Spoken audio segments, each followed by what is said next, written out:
আপনি কি শোল মাছ চাষ করে অধিক পরিমাণ লাভবান হতে চান? তাহলে এই ভিডিওটা আপনার জন্য। আমাদের সাতক্ষীরা কৃষি মৎস্য নার্সারি থেকে আপনারা পাচ্ছেন অতি উন্নত মানের শোল মাছের পোনা।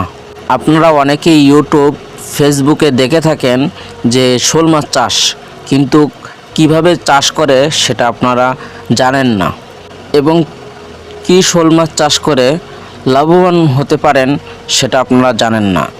শোল মাছ হলো দুই প্রকার, একটা হলো ভিয়েতনামি শোল আর একটা দেশি শোল। তো আপনারা অনেকেই জানেন দেশি শোল মাছ চাষ করে বেশি লাভবান হওয়া যায় এবং অল্প খরচে চাষ করা যায়। আরেকটা কথা, আপনারা অনেকে শোল মাছের পোনা খুঁজতেছেন কিন্তু বিশ্বস্ত প্রতিষ্ঠান কোথাও পাচ্ছেন না। তো সাতক্ষীরা কৃষি মৎস্য নার্সারি এটা একটা বিশ্বস্ত প্রতিষ্ঠান। তো যারা ক্রয় করতে চান আমাদের সাথে যোগাযোগ করবেন, তাহলে ইনশাল্লাহ উন্নত মানের বাচ্চা আপনারা খুঁজে পাবেন। তো সবাই ভালো থাকেন, সুস্থ থাকেন, আল্লাহ হাফেজ।